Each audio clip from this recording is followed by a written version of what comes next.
Tú decidiste ser madre, nadie te obligó, esa era tu responsabilidad y ahora lo que te pase es problema tuyo. Cuando escuché a mi propio hijo decirme eso, sentí que me vaciaban un balde de agua helada en el pecho.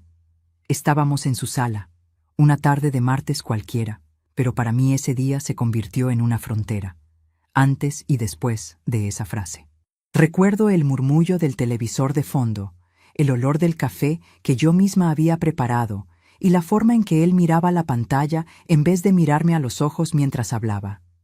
En ese momento, a los 61 años, entendí que ya no reconocía al hombre en el que mi hijo se había convertido.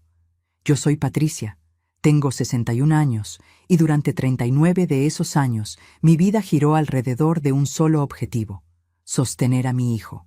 Le di techo, comida, estudios, ropa limpia y, muchas veces, mis propias oportunidades, mis propios sueños y mi propia dignidad. Siempre pensé que una madre que da todo recibe, si no gratitud, al menos respeto. Pero ese día entendí que no siempre es así. Y es por eso que estoy aquí, para contarte cómo una madre que dedicó la vida entera a su hijo terminó siendo tratada como una carga incómoda. Antes de seguir y contarte cómo llegamos a este punto, lo que pasó en esos 39 años y las señales que fui ignorando, quiero pedirte algo. Si esta historia ya te tocó, verifica si estás suscrito al canal, deja tu me gusta y cuéntame en los comentarios desde dónde me escuchas. Todo empezó unos días antes de esa conversación. Mis cuentas se habían acumulado de una forma que hacía años no acontecía. La luz, el agua, el alquiler atrasado, los remedios de presión y de la diabetes. Durante toda mi vida de adulta, yo siempre había dado un jeito, un trabajo extra, una costura, un turno de limpieza, una venta de bolo o empanadas en la esquina. Pero últimamente mi cuerpo ya no responde igual. Las rodillas duelen, la espalda se queja, la vista falla, y por primera vez en mucho tiempo me vi sentada con los recibos en la mesa, las manos temblando, haciendo cuentas que no cerraban de ninguna manera. Miré esos papeles como si fueran una sentencia. Pensé en vender el único anillo de oro que tenía, un regalo de mi madre. Pensé en pedir otro préstamo, aunque ya no tenía de dónde.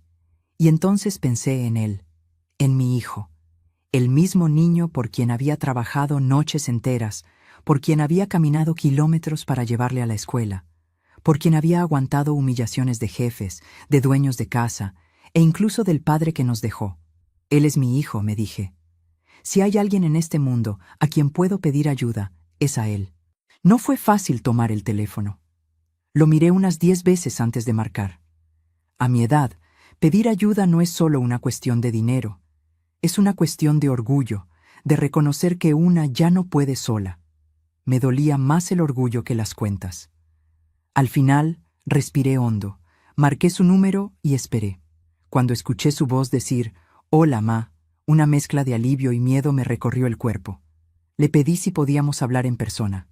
No quise soltar todo por teléfono.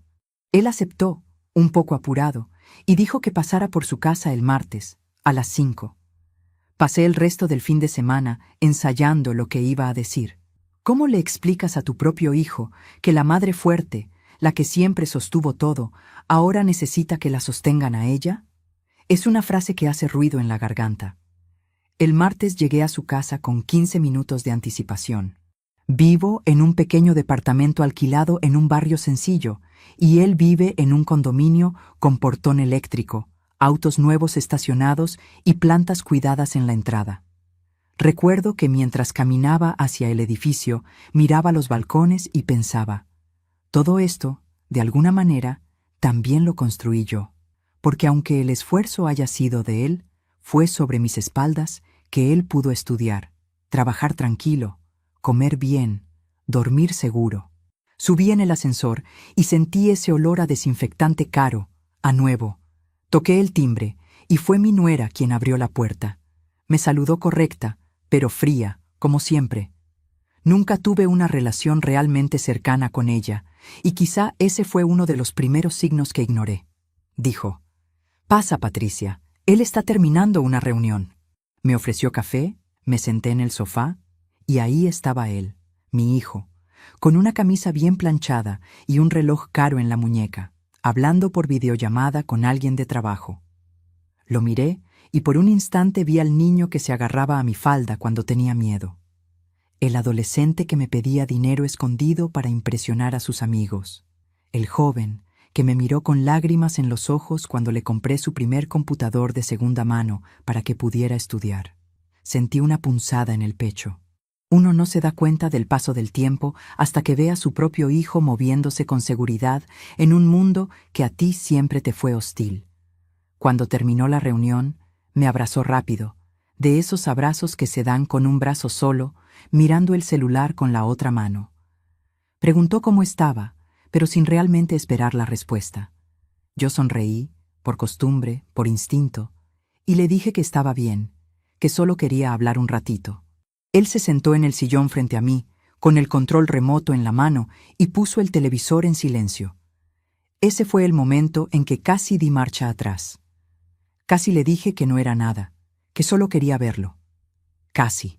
Pero entonces recordé las cuentas sobre la mesa, la notificación de corte de luz, la farmacia diciéndome que no podía llevar los remedios fiados otra vez. Y me obligué a seguir adelante. Le conté que los últimos meses habían sido difíciles, que el trabajo de limpieza donde yo estaba me había reducido las horas, que una de las señoras para quien yo cuidaba a la madre enferma había ingresado en un asilo y ya no necesitaba mis servicios. Le hablé de mi salud, de los medicamentos, del alquiler. No lloré al principio. Traté de mantener la voz firme, como quien habla de algo práctico, de números, no de humillación. Le dije con todas las letras: «Hijo, necesito ayuda para pagar mis cuentas este mes, solo este mes, hasta que consiga arreglarme de nuevo. No te estoy pidiendo que te hagas responsable de mí, solo un empujón». Vi cómo su expresión cambiaba poco a poco. Al principio me miraba con cierta preocupación, luego con impaciencia, y por último con algo que no reconocí de inmediato: fastidio, silencio. Se quedó mirando un punto encima de mi hombro, como si yo fuera una molestia en su día. Mi nuera, en la cocina, hacía ruido con las tazas, y por un momento pensé que estaba escuchando. Yo quería que escuchara, para que entendiera de dónde venía su suegra, esa mujer que a sus ojos siempre fue solo la madre de él. Y entonces él rió. No fue una carcajada fuerte, fue una risa corta, seca, casi de incredulidad, pero fue suficiente para que yo sintiera una vergüenza que me quemó la cara. Se inclinó hacia atrás en el sillón y dijo calmado, como si hablara de cualquier cosa sin importancia: «Mamá, tú decidiste tenerme. Sostenerme fue tu trabajo. Ahora ya soy grande. Tengo mis cosas, mis planes. No puedo cargar con tus problemas. Ese fue tu papel, ahora arréglatela sola». Esas palabras quedaron suspendidas en el aire, pesadas. Yo sentí que todo el oxígeno se había ido de la habitación.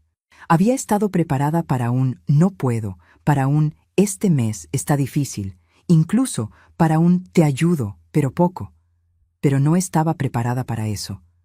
No estaba preparada para que mi maternidad, todos esos años de lucha, fueran resumidos como «tu trabajo».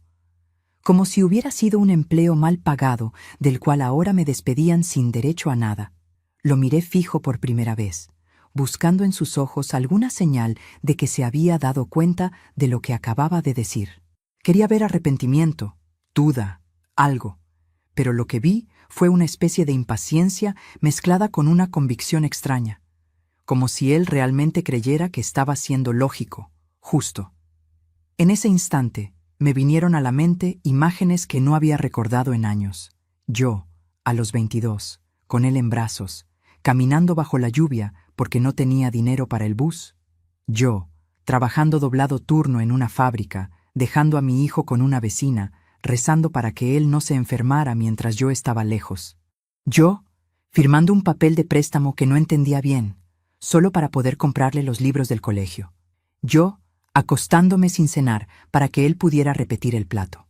Todo eso desfiló por mi cabeza en segundos, mientras por fuera yo seguía sentada, apretando el bolso contra mi falda para que mis manos no delataran el temblor. Sentí una mezcla de rabia, tristeza y, sobre todo, fracaso. Porque en ese momento pensé: ¿en qué fallé? ¿En qué momento lo eduqué para creer que una madre es un servicio que se presta y después se descarta? No dije nada por unos segundos. El silencio se hizo tan largo que incluso mi nuera asomó la cabeza desde la cocina, curiosa. Mi hijo, como si quisiera terminar aquella conversación incómoda, agregó: «Mira, ma, yo te quiero, pero cada uno tiene que hacerse responsable de su propia vida. Tú siempre fuiste muy fuerte, siempre te las arreglaste sola. Ahora no va a ser diferente, ¿no? Además, si empiezo a ayudarte, voy a tener que ayudarte siempre, y yo tengo mi propia familia ahora». Esa fue la segunda puñalada. Mi propia familia. Como si yo hubiera dejado de ser familia. Como si la sangre se hubiera diluido con el tiempo. Yo asentí con la cabeza, aunque por dentro quería gritar. Quería recordarle todas las veces que yo me hice responsable de él. Quería preguntarle quién le hizo creer que una madre deja de ser familia cuando los hijos se casan. Pero no hice nada de eso. A mis 61 años, con el corazón hecho trizas, lo único que pude hacer fue levantarme despacio, alisar la falda con las manos temblorosas y decirle en voz baja: «Está bien, hijo, no te preocupes». Sentí la mirada de mi nuera clavada en mi nuca, fría como siempre, mientras yo caminaba hacia la puerta. Antes de salir, me giré para mirarlo una última vez. Él ya había vuelto a mirar el celular, como si aquella conversación no hubiera tenido ninguna importancia. Como si yo hubiera ido a preguntarle algo trivial, como el clima o un programa de televisión. Ahí entendí que el abismo entre nosotros era mucho mayor de lo que yo imaginaba. Bajé en el ascensor con las piernas flojas. Cada piso que pasaba era como si me alejara no solo físicamente de la casa de mi hijo, sino emocionalmente del hijo que yo creía conocer. Cuando llegué a la calle, el aire caliente de la tarde me golpeó la cara. Respiré hondo. Sentí el sabor salado de las lágrimas que no había dejado caer allá arriba, y por primera vez en muchos años me pregunté: ¿y ahora quién me sostiene a mí? Caminé despacio hasta el punto de bus. Cada paso era pesado. Las personas a mi alrededor seguían sus vidas, hablando por teléfono, riendo, cargando bolsas de compras. Nadie sabía que esa señora de pelo gris, con un bolso gastado y los ojos hinchados, acababa de descubrir que el hijo por quien dio la vida no estaba dispuesto a darle la mano en el momento que ella más necesitaba. Y aquí estoy, contándote esto, porque aunque duele, sé que no soy la única. Sé que hay muchas madres, muchos padres, muchos abuelos que han sentido algo parecido. La sensación de haber dado todo y, aún así, quedarse con las manos vacías. Y también sé que hay hijos que quizás escuchen esta historia y se pregunten qué tipo de persona están siendo con quienes les dieron la vida. Porque lo que viene ahora no es solo la historia de una madre y un hijo. Es la historia de cómo el amor puede cegarnos, de cómo el sacrificio sin límites a veces se transforma en una cárcel, y de cómo, incluso a los 61 años, una mujer puede verse obligada a empezar de cero. Y quizá, solo quizá, descubrir que todavía puede sostenerse a sí misma, incluso cuando todos los demás le sueltan la mano.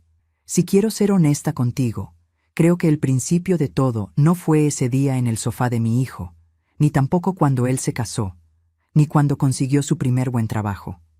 El verdadero principio está mucho más atrás, cuando yo todavía era una muchacha asustada de 20 y pocos años, con un bebé en brazos y un mundo entero diciéndome que no iba a poder. Yo crecí en una casa donde las mujeres se sacrificaban en silencio. Mi madre era de esas que se levantaban antes del sol y se acostaban después de todos. Nunca la vi comprarse algo para ella. El único perfume que usaba era el olor del jabón de lavar ropa en sus manos. Mi padre era un hombre duro, no necesariamente malo, pero frío. Para él, criar hijos significaba poner comida en la mesa y techo sobre la cabeza. Las palabras «te quiero» nunca cruzaron sus labios, al menos no que yo recuerde. De pequeña, yo aprendí que el amor se demostraba trabajando, obedeciendo, renunciando. Aprendí que una buena hija no daba problemas, una buena mujer aguantaba y una buena madre se dejaba en último lugar. No había espacio para preguntarse si una estaba feliz. Eso era lujo de novela, no de la vida real. Así que, cuando me quedé embarazada a los 22, lo único que yo sabía era que tenía que dar un jeito y seguir adelante. El padre de mi hijo fue mi primer gran error y mi primera gran lección. Cuando lo conocí, pensé que era diferente. Tenía palabras dulces, promesas de futuro y una sonrisa que me hacía olvidar el cansancio. Yo trabajaba en una panadería y él venía todas las mañanas a comprar café. Empezó a quedarse unos minutos más, a preguntarme cómo estaba, a contarme sus planes. Me hablaba de viajar, de comprar una casa, de tener una vida mejor. Yo, que nunca había salido de mi barrio, escuchaba embobada.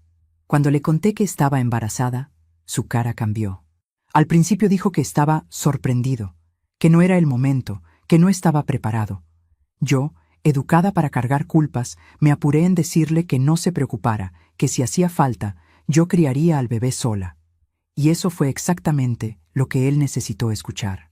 A las pocas semanas, una excusa, un problema de trabajo, una oportunidad en otra ciudad, y se fue. Nunca más lo vi. Recuerdo la noche en que mi padre se enteró. Gritó tanto que los vecinos debieron escucharlo.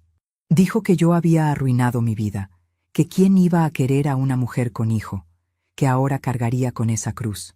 Mi madre lloraba en silencio en la cocina, lavando platos que ya estaban limpios, solo para tener algo que hacer con las manos. Yo me quedé parada en medio de la sala, con la mirada fija en una mancha de humedad en la pared, repitiéndome por dentro: voy a poder, voy a poder, voy a poder. Y pude, pero a un precio. Cuando mi hijo nació, algo se encendió dentro de mí. Lo miré, tan chiquito, tan indefenso, y juré que él nunca sentiría la falta de nada, que nunca sabría lo que era tener hambre, frío o miedo, que si alguien debía sufrir, sería yo, no él.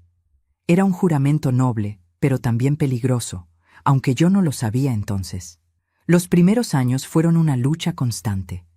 Dormía poco, trabajaba mucho, limpiaba casas por la mañana, trabajaba en una panadería por la tarde, y algunas noches cosía ropa para vecinas para poder completar el dinero del mes. Mi cuerpo estaba siempre cansado, pero bastaba ver a mi hijo dormir para que yo pensara: vale la pena. Si él estaba bien, todo el resto era soportable. Recuerdo una escena muy clara.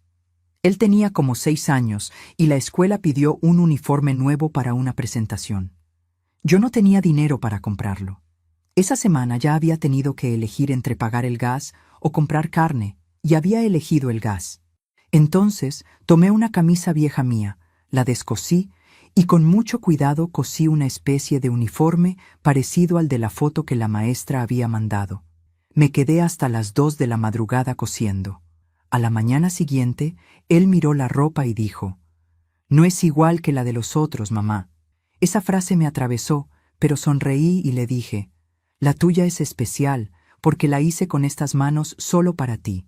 Él se miró al espejo, dudando, pero al final sonrió un poquito. Esa fue una de las primeras veces que yo elegí su bienestar por encima de mi orgullo. Podría haber ido a la escuela y decir que no tenía cómo, podría haber pedido más tiempo, pero no. Yo no quería que él pasara vergüenza, ni que se sintiera menos que los otros niños. Y, poco a poco, fui haciendo eso en todas las áreas de nuestra vida. Si algo podía lastimarlo, yo lo protegía, aunque eso me costara caro. Cuando entró en la adolescencia, las cosas no se volvieron más fáciles. Al contrario, los amigos, las comparaciones, las marcas, los objetos que él veía en la televisión y que los otros ya tenían. Yo nunca pude darle todo, pero hacía milagros para acercarme. Me acuerdo de la vez que quiso un par de zapatillas de marca. Yo no tenía el dinero, ni de lejos. Pero en lugar de sentarlo y explicarle nuestra realidad con claridad, hice lo que siempre hacía. Busqué otra forma de cargar sola con el peso. Acepté un trabajo de limpieza nocturna en una oficina, además de los que ya tenía. Era invierno, y yo salía de casa antes de que él se durmiera y regresaba cuando el sol ya estaba apareciendo. Dormía 3, 4 horas como mucho. Con el dinero extra, compré las zapatillas. Cuando se las di, él sonrió de oreja a oreja, y ese brillo en sus ojos fue mi recompensa. Pero esa noche, mientras mis rodillas dolían fregando pisos fríos, yo no me pregunté si era justo conmigo misma. Solo pensaba, él está feliz, eso es lo que importa. Sin darme cuenta, yo misma estaba construyendo una realidad en la que mi hijo casi nunca oía un no.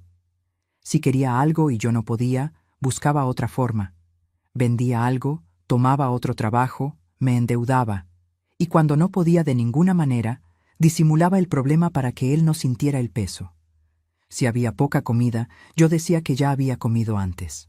Si no tenía dinero para ir al cine con sus amigos, inventaba que tenía que ayudarme con algo en casa. Así él no se sentía excluido por falta de dinero, sino importante. Te digo esto porque es fácil, hoy, a los 61, mirar hacia atrás y ver los errores. Pero en aquel momento, yo solo veía una cosa, mi misión de madre, y en mi cabeza, ser madre significaba sacrificarse sin límite. Nadie me enseñó que también era necesario poner fronteras, enseñar responsabilidad, hablar de dinero y esfuerzo. Yo solo sabía dar, dar y dar. Había señales. Claro que las había. Como la vez que él tenía unos 15 años y rompió la ventana del vecino jugando fútbol en la calle. El vecino vino furioso, golpeó la puerta y me dijo que yo tenía que pagar el vidrio. Yo estaba agotada. Era fin de mes, y no había de dónde sacar. Llamé a mi hijo, delante del vecino, y le pedí que explicara lo que había pasado. Él bajó la mirada, pero en lugar de pedir disculpas, me miró a mí, esperando que yo resolviera. Y yo lo hice. Pagué el vidrio en 3 cuotas, acordadas con el vecino. No lo hice responsable. No le pedí que ayudara, que buscara un pequeño trabajo, nada. Solo le dije, ten más cuidado, hijo. Otra vez lo protegí del peso de sus actos. Con el tiempo, esa dinámica se fue repitiendo. Cuando no aprobaba una materia porque faltaba a clases, yo iba a hablar con los profesores, suplicaba una oportunidad extra. Cuando tuvo una pelea con un compañero y lo llamaron de la dirección, yo me sentaba allí, tratando de justificarlo, diciendo que era un buen chico, que estaba pasando por una fase. Nunca quise verlo como alguien que podía estar equivocándose. Para mí, siempre había una explicación externa. Y luego llegó la etapa de la facultad. Ese fue mi orgullo y al mismo tiempo mi condena. Cuando me dijo que quería estudiar una carrera que yo ni siquiera sabía pronunciar bien, sentí que todo mi sacrificio estaba valiendo la pena. Mi hijo va a ser lo que yo nunca pude ser, pensaba. Hice de todo para apoyarlo. Busqué becas, préstamos estudiantiles, trabajé aún más. Tomé un crédito con intereses altos para pagar su matrícula del primer año. Me decía a mí misma, cuando él se reciba y tenga un buen trabajo, todo va a mejorar. Él va a poder ayudar. Vamos a poder respirar. Ese pensamiento fue, durante muchos años, mi combustible. Cada amanecer fría, cada dolor de espalda, cada factura vencida, yo la soportaba imaginando el día en que él se graduaría y me diría, «Mamá, ahora es mi turno de cuidar de ti». Me aferré tanto a esa imagen que ni siquiera consideré la posibilidad de que no fuera así. En la facultad, él empezó a alejarse un poco de mí, y eso es normal hasta cierto punto. Nuevos amigos, nuevos ambientes, otras ideas. Pero había detalles. Cuando yo iba a visitarlo al campus, notaba una cierta vergüenza. Él me presentaba como mi madre, pero evitaba que yo hablara mucho. Me pedía que no contara historias de cuando él era niño. Un día, sin querer, escuché cuando un amigo suyo dijo en broma, «Tu mamá es muy simple, ¿no?» Él rió. No me defendió. Y otra vez, yo ignoré la señal. Me dije, «Son cosas de jóvenes», no lo tomó en serio.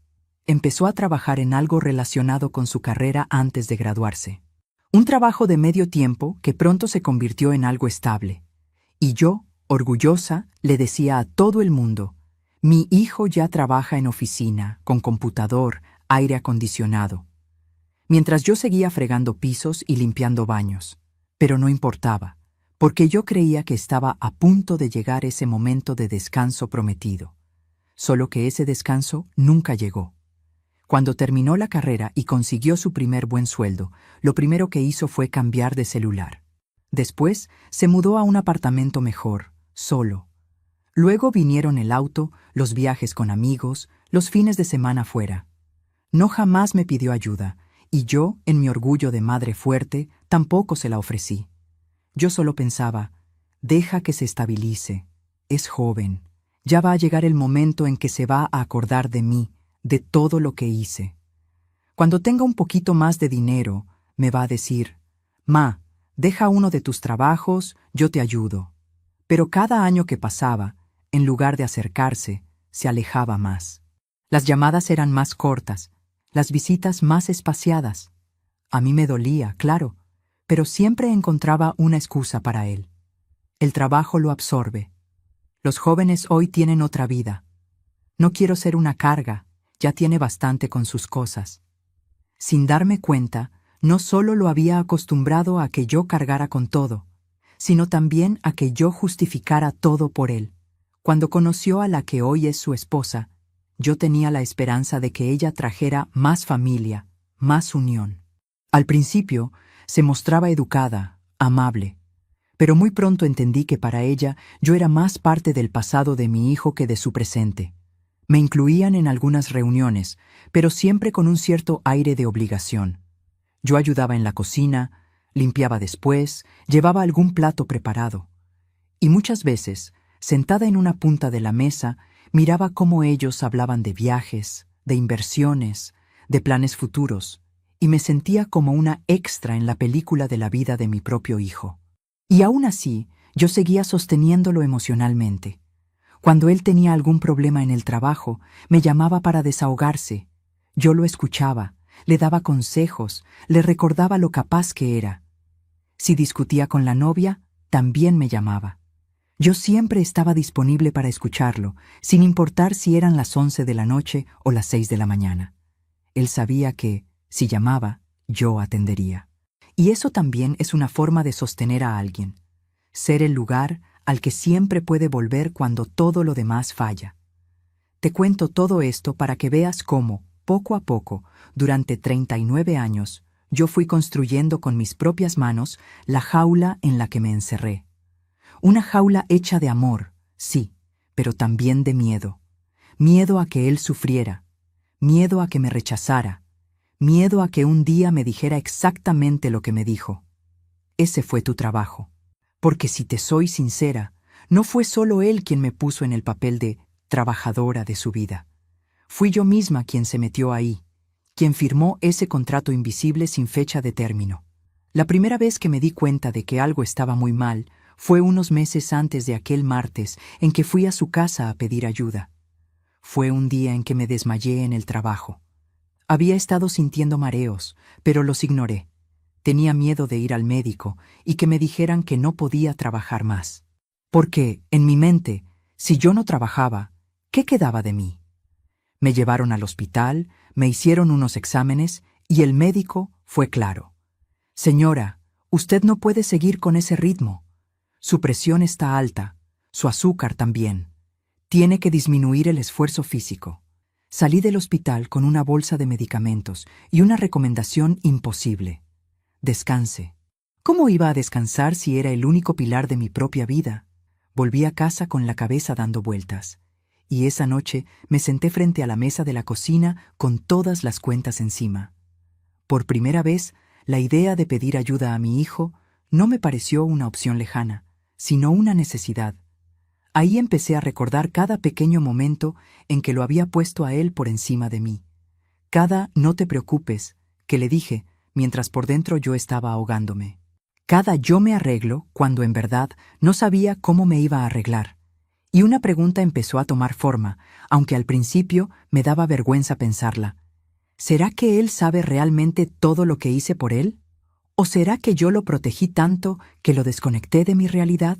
Y quizás esa sea una de las cosas más duras de admitir, que muchas veces, al intentar evitarle sufrimiento a los hijos, les quitamos la oportunidad de aprender empatía, responsabilidad y gratitud.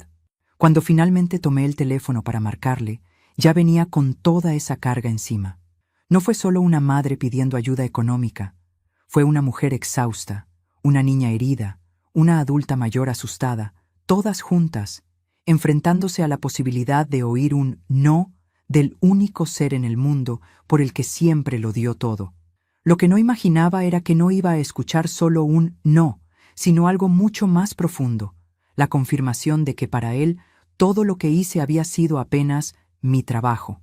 Y tú, escuchándome hasta aquí, quizá te estés preguntando cómo alguien llega a un punto así sin darse cuenta. ¿Cómo no vio las señales antes? La verdad es que muchas veces las señales están ahí, brillando frente a nuestros ojos, pero el amor, el miedo a la soledad y la costumbre de aguantarse todo hacen que las ignoremos. La pregunta que no me dejaba dormir después de aquel día en su sala era otra. Si pasé 39 años sosteniendo a mi hijo, evitando que cayera, ¿cuándo fue que dejé de sostenerme a mí misma? Después de salir de la casa de mi hijo aquel día, caminé hasta el punto de bus como un fantasma. No recuerdo haber saludado a nadie, ni haber mirado a los lados al cruzar la calle. Solo sentía un zumbido en los oídos y una especie de vacío en el pecho, como si alguien hubiera arrancado algo de dentro de mí. Llegué a casa. Cerré la puerta con llave, me apoyé en la madera fría y ahí sí, sola, dejé que mi cuerpo se desmoronara. Lloré como no lloraba desde que su padre nos había abandonado. Me senté en el suelo de la cocina, con la espalda contra la puerta, y lloré por la madre que fui, por la mujer que dejé de ser y por la vieja que estaba empezando a aparecer en el espejo. Lloré por la niña que jamás escuchó un «estoy orgulloso de ti», por la joven que creyó en promesas vacías, por la adulta que se acostumbró a sobrevivir en lugar de vivir. Pero, sobre todo, lloré por la Patricia que había depositado toda su esperanza en la idea de que, algún día, sería cuidada como ella cuidó. No sé cuánto tiempo pasó. Cuando me levanté, sentí las rodillas doloridas y la cabeza pesada. Me lavé la cara con agua fría. Miré mi reflejo en el pequeño espejo de la cocina y vi mis ojos rojos, el cabello despeinado, las arrugas más marcadas. Y fue ahí, en ese espejo barato, que algo cambió dentro de mí. Por primera vez, en muchos años, me miré a mí misma como protagonista de mi propia historia, y no solo como la madre de. Me pregunté, casi en voz alta, ¿y si la vida no se terminó en este rechazo? ¿Y si todavía me queda algo por vivir que no tenga que ver con sostener a nadie más que a mí? Esa pregunta me asustó, porque toda mi identidad había sido construida alrededor de ser madre. ¿Quién era yo si no estaba en función de mi hijo? ¿Qué quedaba de Patricia, además de sus sacrificios? Me apoyé en la mesada y respiré hondo. Y entonces, en lugar de hacer lo que siempre hacía, buscar una excusa, justificar a mi hijo, decirme que estaba exagerando, decidí hacer algo diferente, enfrentar la verdad. La verdad era dura y simple. Yo había criado a mi hijo para recibir, no para compartir, para acostumbrarse a ser sostenido, no a sostener. Y aunque él era responsable de sus decisiones, yo también era responsable de la manera en que lo eduqué. Ese pensamiento no lo hice para culparme más, sino para entender. Porque solo entendiendo cómo había llegado a ese punto, podría salir de ahí. Esa noche casi no dormí, pero no fue por la angustia de antes, fue por otra cosa. Mi cabeza no paraba de pensar en cómo hacer, a mis 61 años, algo que nunca había hecho en serio. Ponerme a mí misma en primer lugar. No por egoísmo, sino por supervivencia. A la mañana siguiente, en lugar de ir directo a limpiar la casa de la señora de siempre, llamé y pedí el día. Ella se sorprendió, porque yo nunca faltaba, pero aceptó. Después, hice algo que nunca pensé que haría. Abrí la vieja caja de cartón donde guardaba papeles importantes, fotos, documentos. En el fondo, encontré algo que no veía hacía años. Un cuaderno pequeño donde, de joven, escribía cosas que soñaba hacer. En ese cuaderno había listas de lugares que quería conocer, cursos que quería estudiar, cosas simples como aprender a nadar o tomar un café sin prisa en una cafetería bonita.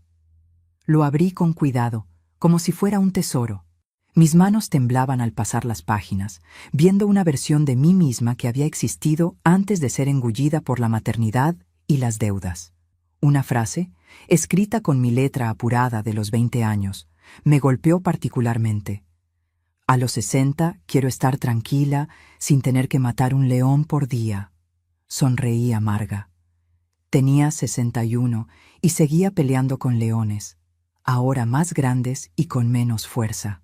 Pero algo en esa frase también encendió una chispa. Si esa muchacha de 22 había sido capaz de soñar con una vida diferente, ¿por qué la mujer de 61 no podía al menos intentar? Esa fue la decisión que tomé, la que mi hijo nunca imaginó que yo sería capaz de tomar. Decidí dejar de esperarlo.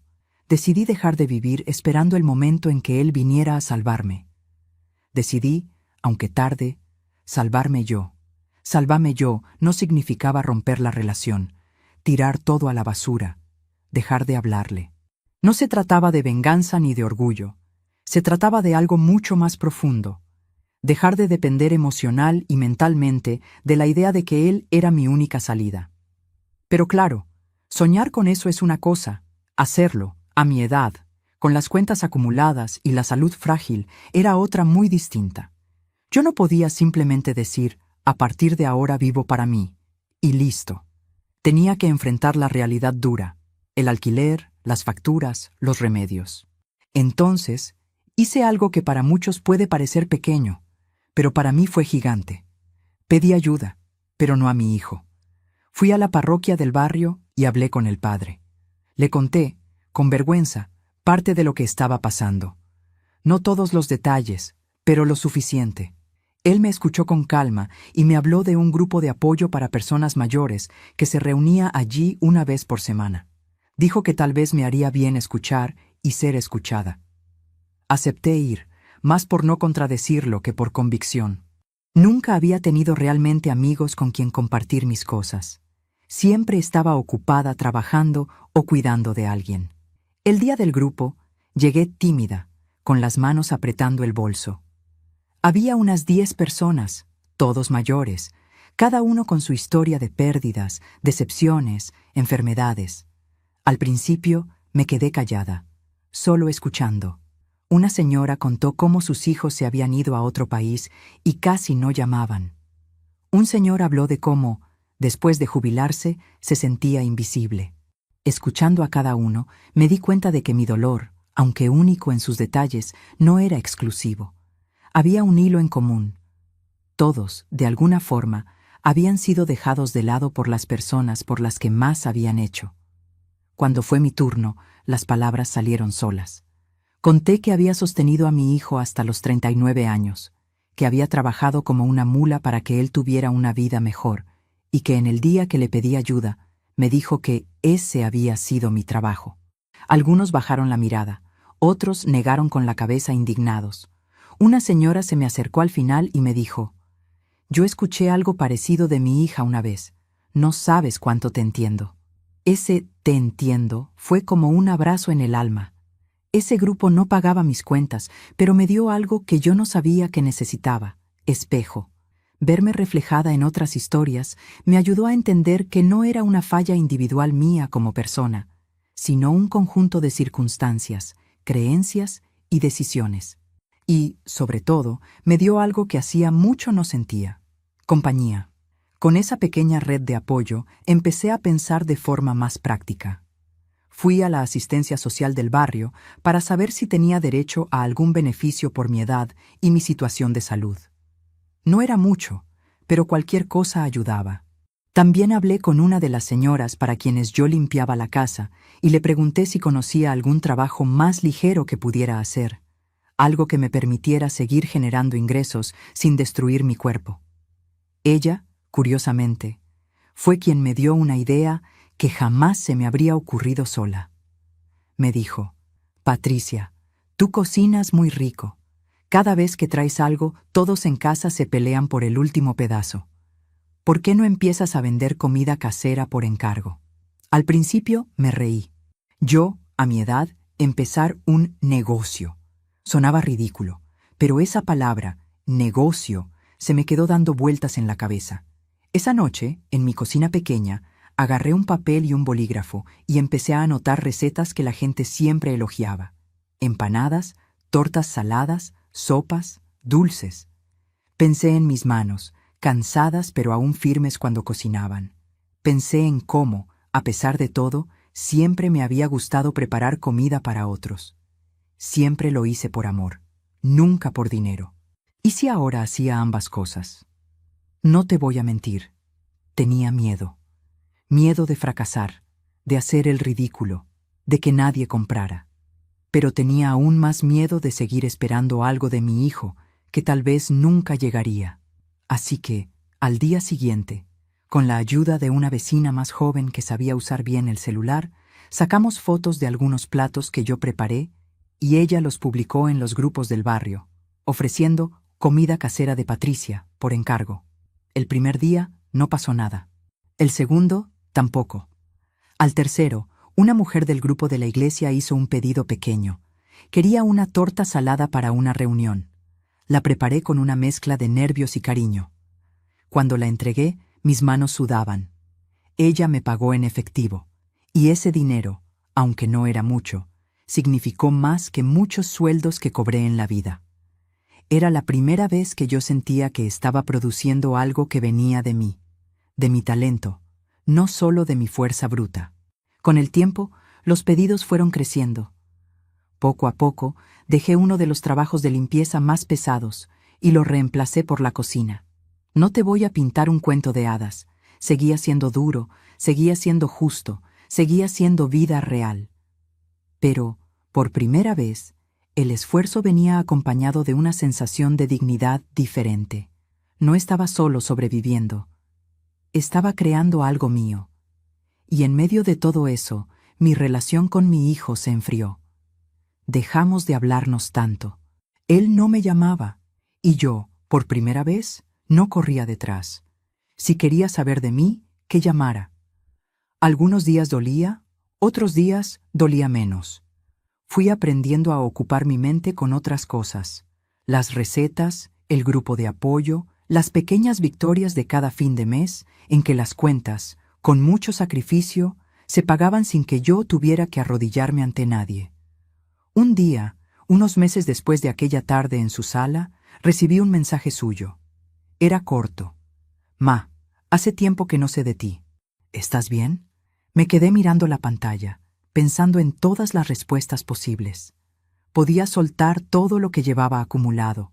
Podía decirle que no estaba bien, que él había sido cruel. Podía, pero no quise. En lugar de eso, le respondí: estoy aprendiendo a estar bien. Cuando quieras hablar con calma, me avisas. Él marcó al rato. Su voz sonaba diferente, como si estuviera un poco inseguro. Me preguntó qué quería decir con eso de que estaba aprendiendo a estar bien. Y entonces, por primera vez en 39 años, decidí hablar con mi hijo no como la madre que siempre protege, sino como la mujer que necesitaba ser escuchada. Le conté del desmayo, del médico, de las cuentas, del día en su casa. Le dije, con calma, cuánto me habían dolido sus palabras. No grité, no lloré, no acusé, solo hablé. Le dije también de mi nuevo trabajo con la comida, del grupo de apoyo, de cómo había descubierto que no podía seguir apostando mi vida a la promesa de que, un día, él se haría cargo de mí. Le dije algo que jamás pensé que diría: hijo, por mucho tiempo te sostuve de una forma que no era sana, ni para ti ni para mí. Y ahora estoy aprendiendo a sostenerme a mí misma. No te estoy excluyendo de mi vida, pero tampoco voy a colocar mi vida entera en tus manos otra vez. Hubo silencio del otro lado. Por un momento, pensé que la llamada se había cortado. Entonces, escuché algo que no escuchaba hace mucho tiempo en su voz. Vulnerabilidad, me dijo, casi en susurro. Ma, yo no sabía que lo estabas pasando tan mal. Cuando viniste aquel día, sentí miedo. Miedo de que si empezaba a ayudarte, iba a repetir la historia de mi papá, que se fue y me dejó con la sensación de que te tocaba todo a ti. Y yo no quería caer en una dinámica donde todo volviera a depender de mí. Pero creo que fui muy duro, más de lo que imaginaba. Escuchar eso fue como si alguien abriera una ventana en una habitación cerrada desde hacía años. No justificaba lo que me había dicho, no borraba el dolor, pero al menos mostraba que, detrás de su frialdad, también había un ser humano con miedos y confusiones. No era el monstruo que yo había empezado a pintar en mi cabeza en los días de rabia. Era un hombre que, así como yo, tenía heridas que no sabía cómo manejar. Y allí, justo en ese momento de honestidad, tomé otra decisión que él tampoco esperaba. No me victimicé. No le dije, ahora tú tienes que compensarme por todo. No le eché en cara cada sacrificio. En lugar de eso, le propuse algo que cambió la dinámica entre nosotros. Hijo, no quiero que me sostengas como si yo fuera una niña, pero sí necesito que me veas como una persona, no como el trabajo que ya terminó, sino como tu madre, sí, pero también como Patricia. Podemos empezar de nuevo si tú quieres, pero esta vez como dos adultos que se respetan, no como una madre que da todo y un hijo que solo recibe. Él tardó en responder, y lo que dijo después se convirtió en una de las frases más importantes de mi vida. No porque fuera perfecta, sino porque fue sincera. Ma, no sé si sé hacer eso, pero quiero intentarlo. Ese quiero intentarlo fue la semilla de algo nuevo. No una reparación mágica, no un final feliz de película, pero sí un comienzo diferente. Un camino en el que yo ya no era solo sostén, también era persona. Y él ya no era solo el niño al que había que salvar, también era un hombre que debía aprender a hacerse cargo de sus decisiones, incluso de las palabras que había dicho. Mientras te cuento todo esto, pienso dónde estarás escuchándome. Escribe el nombre de tu ciudad en los comentarios. Me emociona imaginar que mi voz está llegando a lugares que nunca pisé en toda mi vida.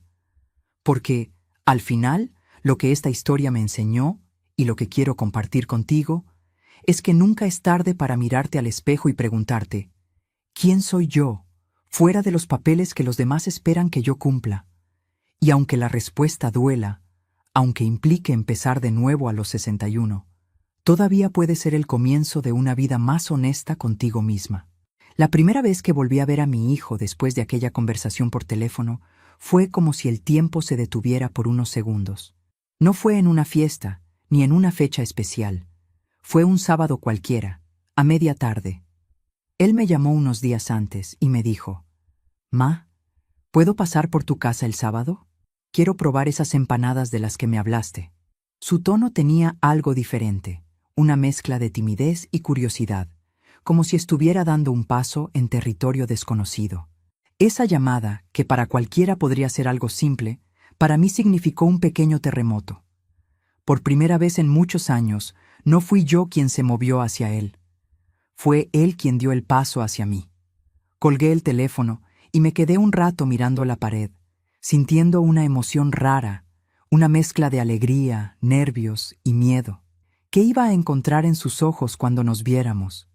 Un hijo arrepentido, un hombre a la defensiva, un extraño.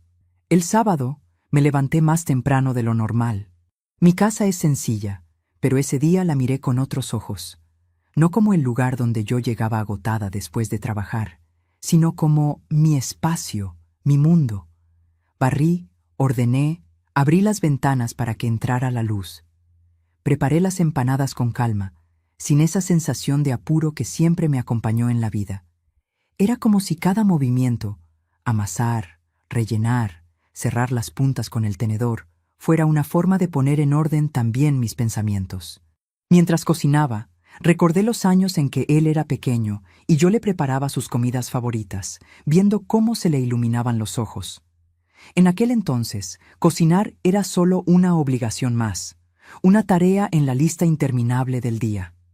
Ahora, de repente, cocinar se había vuelto también un acto de amor hacia mí misma, no solo hacia los demás, porque gracias a esas mismas manos, ahora tenía una forma más digna de ganarme la vida. Cuando escuché el timbre, mi corazón dio un salto. Me sequé las manos en el delantal, respiré hondo y fui a abrir. Allí estaba él. Más canas en la barba de las que recordaba, ojeras leves, una expresión que no supe leer de inmediato. Traía una bolsa en la mano. Sin saber qué decir primero, pregunté casi en automático, «¿Viniste solo?» Asintió. «Sí, hoy vine solo. Quería hablar contigo tranquila». Su respuesta me sorprendió. Parte de mí esperaba que trajera a mi nuera como una especie de escudo, de filtro. Pero no. Estaba él, solo, frente a mí, como hacía años no ocurría. Lo invité a pasar. Caminó observando mi casa, que siempre había sido la misma, pero que ahora, por alguna razón, parecía nueva también para él. Se sentó en la mesa de la cocina, el mismo lugar donde yo había llorado tantas veces sin testigos. Le serví café, como antes, pero esta vez había una diferencia sutil. Ya no era la madre corriendo a atender al hijo. Era una mujer recibiendo a un invitado querido, sí, pero invitado al fin. Durante los primeros minutos hablamos de cosas superficiales, el trabajo, el clima, alguna noticia que había salido en la televisión. Yo sentía la tensión en el aire, como si ambos supiéramos que estábamos rodeando un tema que no podíamos evitar por mucho tiempo, hasta que él, de pronto, rompió el hielo. «Ma, quiero pedirte disculpas».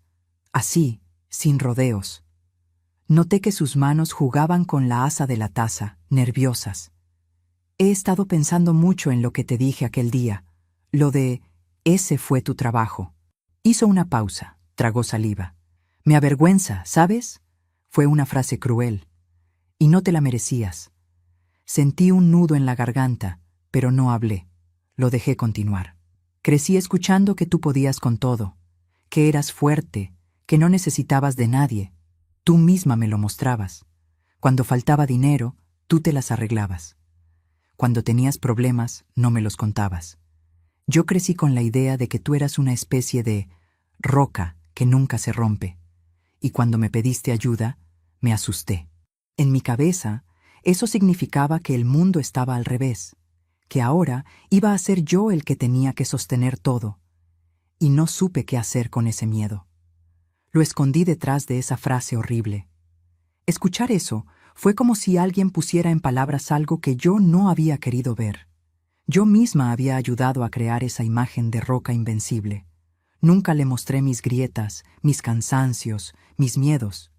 Él conoció a la madre que resolvía todo, no a la mujer que se desmoronaba por dentro. ¿Cómo iba a saber él que, detrás de cada «no te preocupes», había una noche en vela? ¿O que detrás de cada «yo me arreglo» había un pedazo de dignidad entregado? Esa fue la gran revelación para mí en ese encuentro. Entender que, durante muchos años, yo también contribuí a que él no viera mi humanidad. Lo protegí tanto de mi dolor que lo alejé de la posibilidad de desarrollar empatía real por mí. No lo justificaba, pero lo explicaba. Le respondí con calma. «Hijo, yo también tengo que pedirte disculpas, no por haberte cuidado. Eso lo hice con gusto, sino por haberte enseñado, sin querer, que yo no tenía límite. Nunca te dejé ver cuando algo me dolía de verdad. Nunca te dije, no puedo. Y una parte de mí esperaba que tú lo entendieras solo, que un día te dieras cuenta de todo sin que yo tuviera que hablar. Pero las personas no adivinan lo que no se les muestra». Él levantó la mirada, con los ojos húmedos.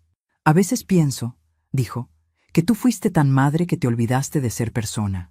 Y yo crecí acostumbrado a aprovechar eso».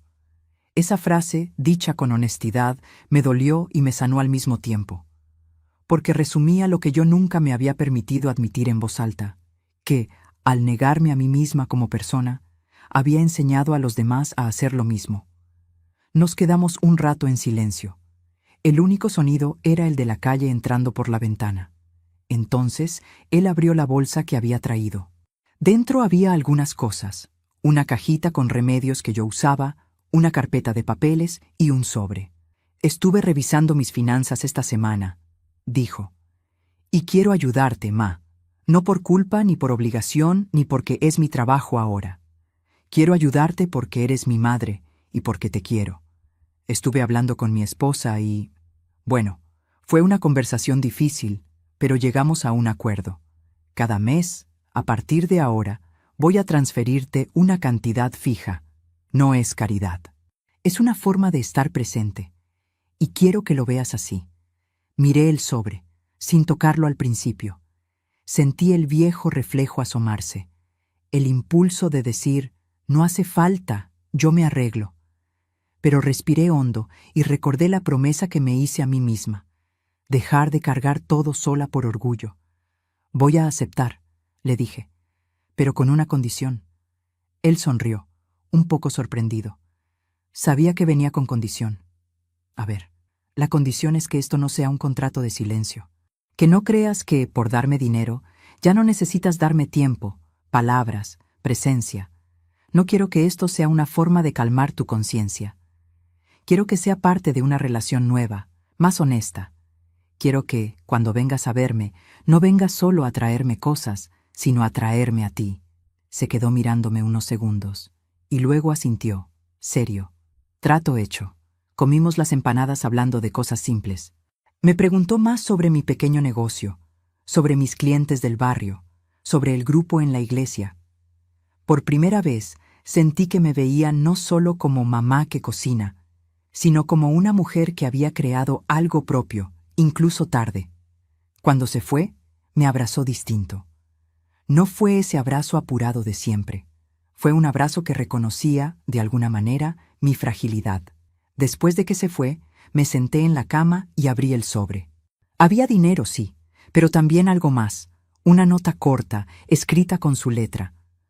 No voy a repetirla palabra por palabra, pero decía algo así como que estaba orgulloso de mí, de mi fuerza, y que lamentaba no haberlo dicho antes. Esa pequeña nota valió tanto como el dinero, quizá más. Con el tiempo, las cosas no se volvieron perfectas. Hubo días en que volvimos a caer en viejos hábitos. Días en que él se distanciaba, días en que yo sentía ganas de volver a callar todo. Pero la diferencia era que ahora había palabras. Ya no éramos dos extraños unidos solo por la culpa y el deber. Éramos dos personas aprendiendo a relacionarse de otro modo. Y en ese proceso, quien más cambió fui yo. Empecé a entender que mi valor no estaba en cuánto podía aguantar, ni en cuántos problemas ajenos podía resolver. Empecé a decir más no cuando algo me sobrepasaba, a aceptar ayuda sin sentirme menos, a mirar a otras personas mayores a mi alrededor y verlas no como sobras de la vida, sino como historias vivas que todavía tenían capítulos por escribir. También empecé a perdonarme. Perdonarme por los errores en la crianza de mi hijo, por las veces que no puse límites, por las decisiones tomadas desde el miedo. Entendí que había hecho lo mejor que sabía con las herramientas que tenía en ese momento, y que ahora, con 61 años, tenía el derecho y la responsabilidad de aprender otras formas de amar, especialmente de amarme a mí misma. Tal vez tú que estás escuchando hayas pasado por algo parecido. Tal vez tus hijos se alejaron, o tal vez tú fuiste el hijo o la hija que no supo ver el cansancio en los ojos de sus padres. Tal vez hayas sentido esa mezcla de culpa, enojo, tristeza. Si es así, quiero decirte algo desde el corazón. La historia no tiene que terminar en el día del rechazo. A veces, ese día es, sin que lo sepamos, el comienzo de una nueva forma de relacionarnos. Hoy, cuando pienso en la frase «sostuve a mi hijo hasta los 39 años», ya no la digo con la misma amargura que ese día en que salí llorando de su casa. La digo con una mirada más amplia. Sí, lo sostuve. A veces, de formas que no fueron sanas. A veces, olvidándome de mí. Pero también aprendí que sostener no siempre significa cargar. A veces, sostener a alguien es también soltar un poco, dejar que se haga responsable, permitir que se acerque no desde la necesidad, sino desde la elección. Todavía me pregunto si hice todo bien. Sé que no. Pero también sé que, a pesar de los errores, el amor estuvo presente. Un amor torpe, desbordado, silencioso muchas veces, pero real. Y sé también que nunca es tarde para ajustar el rumbo, para pedir perdón, para poner límites, para abrir el corazón de otra manera. Antes de contarte cómo esta historia terminó cambiando, no solo mi relación con mi hijo, sino también la forma en que me relaciono con mi pasado y mi futuro, quiero preguntarte algo. ¿Alguna vez sentiste que diste todo por alguien y aún así no recibiste lo que esperabas a cambio? ¿Alguna vez te has preguntado si estabas pidiendo amor, o reconocimiento, o solo el derecho de ser visto? Quiero que te tomes un momento, cuando termine este video, para pensar en eso. Y si te nace compartir, deja tu experiencia en los comentarios. A veces, contar nuestra historia es el primer paso para dejar de cargarla en soledad. Todavía me pregunto si hice lo correcto al cambiar mi forma de relacionarme con mi hijo, al aceptar ayuda, al dejar de ser la roca inquebrantable. ¿Y tú? ¿Qué habrías hecho en mi lugar? La decisión de ponerme en primer lugar por primera vez en mi vida no fue un acto de rebeldía repentina. Fue más bien un proceso lento, hecho de pequeñas elecciones diarias. A mis 61 años, descubrí que cuidar de mí no significaba dejar de amar a mi hijo, sino aprender a amarlo sin destruirme en el intento. Y curiosamente, cuanto más empecé a tratarme con respeto, más cambió también la forma en que los demás comenzaron a mirarme. Hubo un día que marcó otro antes y después. Fue cuando me invitaron, en el grupo de apoyo de la iglesia, a contar mi historia para otras personas mayores que estaban pasando por situaciones parecidas. Al principio, quise decir que no. ¿Quién iba a querer escuchar la vida de una señora que solo sabía trabajar y aguantar? Pero la coordinadora del grupo insistió. Tu relato puede ayudar a otros a ponerle nombre a lo que sienten. Acepté, con miedo. Me senté frente a una docena de rostros marcados por arrugas, cada uno con su propio dolor. Empecé hablando bajito, casi pidiendo disculpas por existir. Pero, a medida que las palabras salían, algo dentro de mí se iba ordenando. Conté de mis 39 años sosteniendo a mi hijo, de las noches sin dormir, de la frase que me atravesó como un cuchillo. Y por primera vez, no lo conté solo como una queja, sino como una búsqueda. ¿Cómo había llegado hasta ahí? ¿Qué parte de esa historia yo también había construido? Cuando terminé, el silencio fue profundo. Pensé que había dicho demasiado, pero una señora levantó la mano y dijo, yo también crié hijos que hoy creen que yo no siento cansancio. Otra contó cómo el marido se había ido y ella se quedó con todo el peso. Un señor habló de cómo nunca se había permitido llorar delante de su familia. De repente, mi historia ya no era solo mía. Era un espejo donde otros también se reconocían. Esa fue la segunda gran revelación. Entender que poner voz a mi dolor no me hacía débil, me hacía humana. Y que al compartirlo, estaba ayudando a otros a salir del silencio que los ahogaba. Por muchos años, creí que ser fuerte era callar. Ahora empezaba a sospechar que la verdadera fuerza estaba en hablar, en decir, me duele, tengo miedo, necesito ayuda. Poco después de esa reunión, la coordinadora del grupo me hizo una propuesta inesperada. Quería que yo ayudara a recibir a las nuevas personas que llegaran, que las escuchara, que las acompañara en los primeros encuentros. Me dijo que yo tenía una forma especial de contar las cosas, que generaba confianza. Eso me dejó desconcertada. Yo, que siempre me vi como la que servía café y limpiaba mesas, de repente estaba siendo invitada a ocupar un lugar de escucha, de apoyo, de casi referencia para otros. Acepté, aunque con dudas. Empecé a quedarme un poco más después de las reuniones, conversando con quienes llegaban por primera vez, preguntándoles cómo se sentían, contando un poquito de lo que yo había vivido. Y fue curioso. Cuanto más escuchaba historias ajenas, más empezaba a ver la mía desde fuera, con un poco más de compasión hacia mí misma. Mientras tanto, mi pequeño negocio de comida casera iba creciendo despacio. Un pedido aquí, otro allá, recomendaciones boca a boca. Algunas personas me llamaban no solo por la comida, sino porque decían que les gustaba la forma en que yo hablaba cuando entregaba los pedidos. A veces, sin darme cuenta, terminaba quedándome unos minutos más en la puerta de alguien, escuchando sobre sus problemas, compartiendo una frase de aliento. Poco a poco, empecé a entender algo que nunca había visto con claridad. Yo no solo sostenía con mis manos, también sostenía con mis palabras. Un día, una de las muchachas jóvenes de la parroquia me dijo en broma, Patricia, usted debería contar su historia en Internet, en esos videos largos que la gente ve y llora.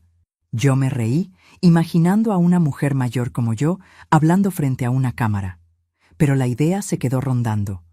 No porque yo quisiera fama ni nada de eso, sino porque empecé a entender que mi historia no era solo una colección de dolores, también era un camino de aprendizaje que podía servir de luz para alguien más. Fue en ese contexto que sucedió el tercer gran giro de esta historia. Una tarde, mi hijo vino a visitarme de nuevo. Ya habíamos tenido varias conversaciones más honestas. A veces discutíamos, a veces nos entendíamos. La relación estaba lejos de ser perfecta, pero al menos ya no era una calle de una sola mano. Ese día, él llegó con una expresión seria, pero no dura. «Ma, necesito contarte algo», dijo, sentándose en la misma mesa donde meses atrás yo había llorado sola. Me contó que, en el trabajo, habían hecho una dinámica sobre historias de vida y que uno de los ejercicios era hablar sobre alguien que hubiera marcado su camino. Dijo que al principio pensó en un profesor, en un jefe, en un colega, pero que al final solo un nombre permanecía, el mío. Cuando tuve que hablar de ti delante de todos, me di cuenta de algo, continuó. Siempre conté tu historia como si fueras una especie de heroína incansable. La madre que lo aguantó todo, que nunca se quejó, que siempre estuvo ahí. Y mientras hablaba, me sentí orgulloso, pero también incómodo, porque me di cuenta de que yo seguía hablando de ti como si fueras una estatua, no una persona. Una estatua no siente dolor, una estatua no necesita que la sostengan. Y me cayó la ficha de lo injusto que eso era. Escuchar eso me tiró de golpe hacia todos los años en que yo misma había alimentado esa imagen. El uniforme improvisado, las noches de trabajo extra, los «no te preocupes, yo me encargo». Cada gesto, cada renuncia, había ido tallando esa figura de madre intocable delante de los ojos de mi hijo. Y ahora, por fin, él estaba viendo las grietas en la piedra. «Ma», dijo, «no puedo volver al pasado y hacer todo diferente, pero sí puedo decidir qué tipo de hijo quiero ser desde ahora. Y no quiero ser el hijo que se sienta en el sofá a decirte que te arregles sola como si fueras una empleada que ya cumplió su contrato. Quiero estar, de verdad, no solo con dinero, sino con presencia. Y también quiero que tú me ayudes a aprender. Que me digas cuando estés siendo egoísta, cuando no te esté escuchando, que no me protejas tanto de la verdad». Sus palabras me emocionaron. No porque fueran perfectas, sino porque eran nuevas. Por primera vez, él no estaba hablando desde el lugar del hijo que pide, sino desde el lugar del hombre que ofrece y se responsabiliza. A partir de ese día, nuestra relación entró en otra etapa. Empezó a visitarme más seguido, a veces solo para tomar café y conversar. Me preguntaba sobre mi infancia, sobre mis padres, sobre mis sueños de juventud. Yo lo miraba y pensaba, este es el tipo de conversación que siempre quise tener con él, pero nunca supe cómo empezar. Una tarde, sin embargo, ocurrió algo que marcó definitivamente mi forma de ver mi propio pasado. Estábamos viendo fotos viejas que yo guardaba en una caja de zapatos. Había imágenes de él niño, de mí más joven, flaca, con el delantal manchado de harina, sonriendo cansada pero feliz. De repente, él tomó una foto en la que yo estaba sentada en la cama, con él de unos 3 años durmiendo en mi regazo, y me miró con los ojos brillando. «Nunca había visto esta foto», dijo. «La sacó una vecina», respondí. Dijo que yo siempre estaba corriendo y que quería tener una imagen de mí quieta un segundo. Él se quedó mirando la foto un rato largo. «¿Sabes qué veo aquí, ma?», preguntó. «Veo a una mujer joven que tenía el mundo encima de los hombros, pero que aún así encontraba espacio para abrazar. Y me da rabia pensar que, por muchos años, yo hablé de ti solo como mi mamá fuerte, sin ver a esta mujer de la foto. Me conmueve y me da tristeza. Pero también me da una cosa más, ganas de honrarte de una manera diferente». En ese momento, algo que yo había cargado como culpa empezó a transformarse en otra cosa, en comprensión. Entendí que mi pasado, con todos sus errores, no tenía por qué ser una cadena eterna alrededor del cuello. Podía ser también una fuente de fuerza para construir un presente distinto. A partir de ahí, empecé a hacer algo que jamás había hecho. Hablé bien de mí misma en voz alta. No como quien se engrandece, sino como quien reconoce su propio valor. Empecé a decir frases como «fui valiente», «fui creativa», «hice milagros con poco». Y poco a poco, esas palabras fueron borrando un poco la marca de fracasada que yo misma me había grabado el día en que mi hijo me dijo que me arreglara sola. Hoy, Si me preguntas qué aprendí de todo esto, te diría varias cosas. Aprendí que sacrificarse sin medida no es amor, es miedo disfrazado de virtud. Que criar a un hijo no significa cargarlo para siempre, sino enseñarlo a caminar al lado, con respeto mutuo. Que pedir ayuda no te hace débil, te hace honesta.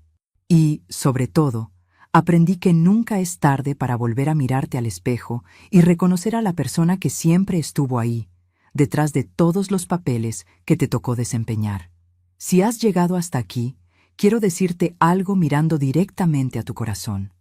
Tú no eres solo lo que hiciste por los demás. Eres también lo que sueñas, lo que sientes, lo que aún puedes construir, aunque tengas 50, 60, 70 o más.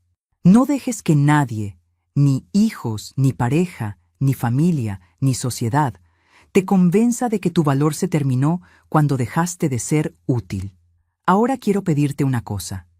Si esta historia te hizo pensar en tu propia vida, en tus relaciones, en tus límites, comparte este video con alguien a quien quieras. Comenta lo que más te tocó, aquello con lo que más te identificaste, o incluso lo que te dolió escuchar. Tu relato también importa, y quizá, al contarlo, puedas empezar a sanar partes de ti que llevan años en silencio. Y si eres hijo o hija y estás escuchando esto, tal vez sea un buen momento para llamar a tu madre o a tu padre, no para pedir algo, sino simplemente para preguntar, ¿cómo estás de verdad? A veces, una sola pregunta sincera puede abrir una puerta que lleva años cerrada. Envejecer no es fácil, pero envejecer despertando es otra cosa. A mis 61 años, descubrí que todavía podía cambiar el final de mi historia, aunque el principio hubiera sido duro y el medio, confuso. Me llevó 39 años entender que sostener a alguien no significa olvidarse de una misma, y que el amor que no tiene límites, tarde o temprano, cobra un precio muy alto en el corazón de quien da y en el carácter de quien recibe. Con el tiempo, mi pequeño negocio de comida casera se volvió parte importante de mi rutina y también de mi identidad. No me hice rica, ni mucho menos, pero por primera vez sentía que estaba construyendo algo mío, con mis manos y con mis decisiones. Cada pedido que salía de mi cocina llevaba un poco de mi historia, de mi esfuerzo y de mi dignidad recuperada. Cuando algún cliente me decía, «Patricia, esto me recuerda a la comida de mi madre», una parte de mí se emocionaba porque entendía que mi valor no se reducía a ser madre de una sola persona. Podía ser, de alguna forma, un abrazo para muchos. Mi relación con mi hijo siguió cambiando, a pasitos cortos, como quien aprende a caminar de nuevo. Hubo días en que sentí que todo retrocedía, cuando él se mostraba impaciente o ausente. Y hubo otros en que me sorprendía con gestos que jamás había tenido antes. Llamarme sin motivo, preguntarme cómo me sentía, invitarme a salir a tomar un café fuera de casa, pagar la cuenta sin aquella sensación de deuda entre nosotros. Poco a poco, empezamos a hablar de temas que antes parecían prohibidos. Dinero, resentimientos, miedos, expectativas. No siempre coincidíamos, pero al menos ya no nos escondíamos detrás de silencios cómodos y peligrosos. Un día, él me hizo una invitación que jamás habría imaginado años atrás. Quiso que contara mi historia en una reunión de la empresa donde trabajaba, en un evento sobre familia y resiliencia. Mi primera reacción fue decir que no, que yo no tenía nada que enseñarle a gente estudiada, acostumbrada a conferencias y presentaciones. Pero él insistió. «Ma, tu historia vale más que muchos discursos bonitos. Quiero que te escuchen como yo empecé a escucharte». Acepté, con el corazón en la boca. Allí estaba yo, frente a personas jóvenes, bien vestidas, con celulares caros, contando cómo una mujer simple había sostenido a un hijo hasta los 39 años y cómo casi se perdió a sí misma en el proceso. No hablé como víctima, hablé como alguien que estaba entendiendo, con retraso, que el amor también necesita límites. Cuando terminé, hubo un silencio raro, de esos que pesan.